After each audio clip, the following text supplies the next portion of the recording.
She said it's just dinner with my ex, stop being so controlling. So I let her go. Then I showed up at the same restaurant with a date. She spent the night crying in the bathroom while her ex paid her tab. Hey viewers. Huge thanks to everyone who's already subscribed. We're getting super close to 10,000. If you haven't yet, hit that subscribe button and help us reach that milestone.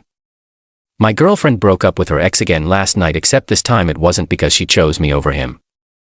It was because he got tired of being lied to about our relationship while funding her expensive dinners. Let me rewind to Monday when this whole mess started.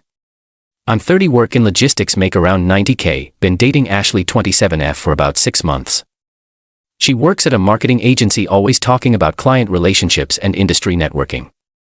Ashley has this ex named Kevin who she dated for 3 years before me. They broke up about 8 months ago but stayed close friends because they work in related fields and have mutual professional connections. I was okay with it initially. Adults can maintain professional relationships with exes if there are proper boundaries, but Ashley's version of boundaries was basically no boundaries at all. Kevin would text her constantly. They'd have long phone conversations about work projects. He'd invite her to industry events where they'd spend entire evenings together while I stayed home. Every time I brought up how uncomfortable this made me, Ashley would launch into speeches about trust and professional networking. If you can't handle me having male colleagues, maybe you're not secure enough for a serious relationship. Standard manipulation. But it worked for a while because I wanted to be the understanding boyfriend. Monday evening, Ashley mentioned she had dinner plans with Kevin Wednesday night. That new place downtown he wants to check out, supposed to have great food, and it's close to both our offices. Sounds convenient. What time should I be ready? Oh, you're not invited. This is just Kevin and me discussing some potential collaboration opportunities. Red flag number 1. Business dinners don't require intimate restaurant settings. Ashley, I'm not comfortable with you having dinner dates with your ex. They're not dates. They're professional meetings. Kevin has industry connections that could benefit my career. At a romantic restaurant on Wednesday night. It's just dinner, Mike. Stop being so controlling. There it was. The magic word designed to shut down any objection to her spending intimate evenings with her ex. I'm not being controlling. I'm being a boyfriend who doesn't want his girlfriend going on dinner dates with her ex. Well, I'm going anyway. I won't let your insecurities damage my professional relationships. That night I decided if Ashley wanted to have dinner with Kevin so badly, I wouldn't stop her. But I also wasn't gonna sit home like an idiot while she did it. Tuesday afternoon I called Rachel, a woman I dated briefly before Ashley and I became exclusive.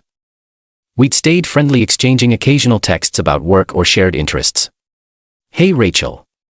I know this is short notice, but are you free tomorrow evening? There's this place downtown I've been wanting to try. Sure. That sounds nice. Casual dinner, or are we calling this a date? Let's call it dinner and see how it goes. Fair enough. Text me the details. Rachel works in finance, drives a nice car, always looks put together. Exactly the kind of woman who would complicate Ashley's evening if we happened to cross paths. Wednesday morning, Ashley spent extra time getting ready for her business meeting with Kevin. Professional blazer over a low-cut top, expensive perfume, hair and makeup that took over an hour. Have fun at your work dinner, I said as she was leaving. It's not a work dinner, it's a networking opportunity. Right. Professional collaboration at a romantic restaurant. Very businesslike. Mike, don't start this again. I'm not starting anything. Have a productive meeting. She left around 6:30. I picked up Rachel at 7. So what's the real story here? Rachel asked as we drove downtown. This feels like more than just wanting to try a new restaurant. My girlfriend is having dinner with her ex tonight, claims it's professional networking. And now you're demonstrating that you can network too. Something like that. I'm fine being your networking partner as long as the food is good. I appreciated Rachel's directness. The restaurant was busier than I expected for a Wednesday night. Professional crowd, business casual atmosphere, the kind of place that could legitimately host work dinners. We got seated around 7:45. I started casually scanning the dining room while pretending to study the menu. Spotted them about 10 minutes later. Ashley and Kevin at a corner table, leaning in close over their menus. She was laughing at whatever he was saying, occasionally touching his arm during conversation. Very professional networking behavior. Is that them? Rachel asked, following my gaze discreetly corner table by the window. They look comfortable together. 6 months of professional collaboration after a 3-year relationship. Very platonic. Rachel observed them briefly. Wanna make this interesting? What do you have in mind? Let's show them what actual dinner between friends looks like. Update 1. The encounter. Rachel and I ordered drinks and started having genuine conversation. Nothing forced or performative, just two people catching up over dinner. Rachel is naturally engaging and funny. Easy to talk with, easy to look interested in her stories. We discussed work travel books we'd been reading. About 30 minutes into dinner, Ashley glanced around the restaurant and spotted us. I watched her expression change from casual dining mood to confusion to something approaching panic. She leaned over to say something to Kevin, who turned to look in our direction. She sees us. I told Rachel. How's she handling it? Not well. She looks like she wants to come over but doesn't know what excuse to use. Perfect.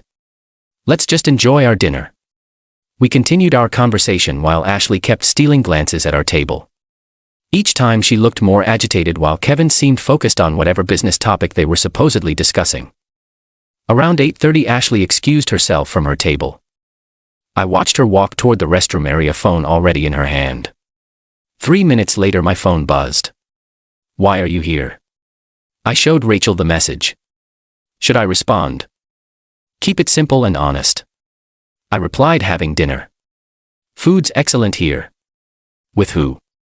Rachel. You remember her? This is inappropriate. Why?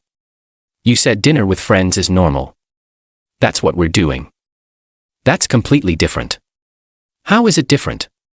No immediate response. When Ashley returned to her table, her eyes were slightly red. She sat down with Kevin but kept glancing over at us throughout the rest of their meal. Kevin seemed to notice her distraction and started looking uncomfortable with whatever conversation they were having. Around 9:15, Kevin signaled for the check.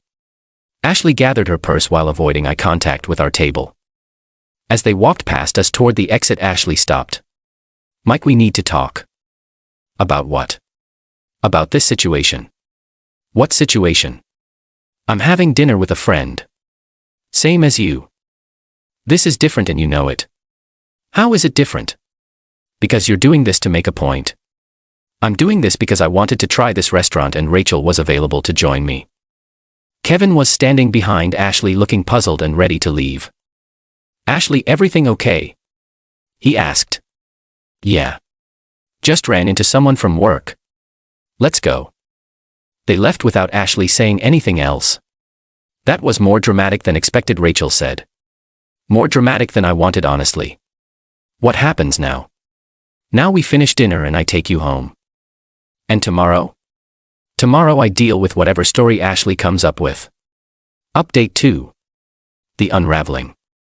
I didn't hear from Ashley Wednesday night, which suggested she was either too angry to text or busy doing damage control. Thursday morning around 11, my phone started buzzing. We need to talk about last night. What about it? You know exactly what about it. Showing up at my dinner with Kevin. I didn't show up at your dinner. I had my own dinner at the same restaurant. Don't play dumb. You followed me there. Ashley, I made my reservation Tuesday afternoon. You can call the restaurant and check. This was true. After our Monday argument, I'd called Tuesday to book a table, figuring there was a good chance Ashley would choose that specific restaurant since it was new and getting buzzed. Why didn't you tell me you'd be there? Why would I? You made it clear this was your professional networking time with Kevin. I didn't want to interfere with your business meeting. Mike, stop being sarcastic. Kevin was really confused about why you were there. What did you tell him about us? Long pause. Ashley, what exactly have you told Kevin about our relationship? I told him we're seeing each other but it's not exclusive yet. There it was.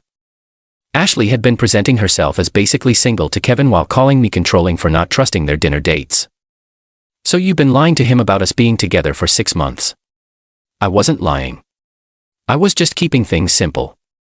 Simple for who? Kevin still has feelings for me.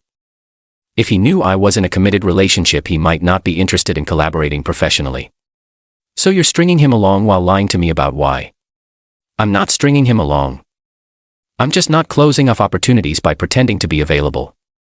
Mike, you don't understand how complicated professional networking can be in this industry. I understand that you're using your ex's feelings to get business advantages while lying to your actual boyfriend about it. That's not fair. What's not fair is you calling me controlling for objecting to dinner dates with someone who thinks you're single. Kevin doesn't think I'm single. He just thinks we're not serious yet. After 6 months, what's he waiting for? An engagement announcement.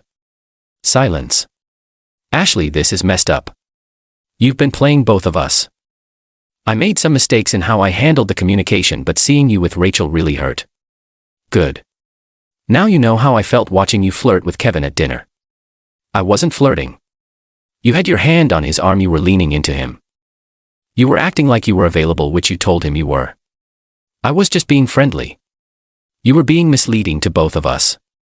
What do you want me to do about it now? Nothing. We're done. Mike, don't do this. I can fix this situation. Nothing to fix. You showed me who you are over the past 6 months. I believe you. Please don't end things over this. I'll tell Kevin the truth about us. Too late. You had 6 months to be honest.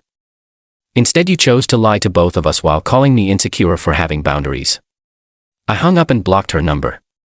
Final update. 6 weeks later. The fallout from Ashley's deception played out predictably. When she finally told Kevin the truth about our relationship, he felt manipulated and used. Apparently, he'd been investing time and money in these dinners thinking he had a realistic chance to reconcile with her. He ended their professional collaboration immediately. No more industry connections, no more business opportunities, no more expensive dinners. Ashley tried reaching out through mutual friends for the first few weeks. Same story every time. She'd made communication mistakes but learned from them. She was ready to be completely honest now. She wanted another chance. Too little, too late. Her networking strategy backfired professionally as well. When Kevin mentioned to a few mutual contacts that Ashley had misrepresented her relationship status during their business discussions, it raised questions about her trustworthiness in professional settings. Rachel and I started dating again officially. Turns out spending time with someone who doesn't manipulate their ex for career advancement is refreshing. Ashley's friends initially tried guilt trips about me being unforgiving and vindictive. When I explained that she'd been lying to both Kevin and me while using his feelings for professional gain, they stopped defending her behavior. Last update I got was that Ashley was still single and had lost the professional opportunities she'd been cultivating through Kevin's network. Turns out business relationships work better when they're based on honesty instead of romantic manipulation. The revenge wasn't elaborate or dramatic. It was just being honest about my own situation while she was being dishonest about hers. Ashley wanted to maintain her ex's romantic interest for professional benefits while keeping me around for relationship stability. She thought she could manage both by lying to everyone involved. Instead, she learned that deception has consequences, especially when the people you're deceiving end up in the same restaurant. The dinner at the restaurant forced Ashley to confront the reality that her boyfriend wasn't going to stay home while she pursued professional advantages through romantic deception. More importantly, it reminded me what healthy relationships look like. Straightforward communication instead of manipulation and lies. Ashley called me controlling for not wanting her to have business dinners with her ex, but I wasn't trying to control her choices. I was just making it clear that dishonest choices have consequences. She chose to mislead Kevin about being available. She chose to lie to me about the nature of their relationship. She chose to prioritize career networking over relationship honesty. Those choices cost her both the professional opportunities and the personal relationship she was trying to protect through deception. Perfect example of what happens when you try to manipulate multiple people simultaneously. Eventually the truth surfaces and nobody wants to be manipulated. The restaurant dinner was just the moment when her lies became visible to everyone at the same time. Rachel and I had an honest meal while Ashley realized that her deception strategy had an expiration date. Kevin paid her dinner tab that night, but it was the last time he'd be funding professional networking with someone who'd been lying about her availability for months. Sometimes the best response to manipulation is just living honestly while the manipulator deals with the consequences of their choices. Ashley learned that secure men don't try to control their girlfriends' professional relationships. They just make their own relationship choices based on honesty and let the truth handle the rest.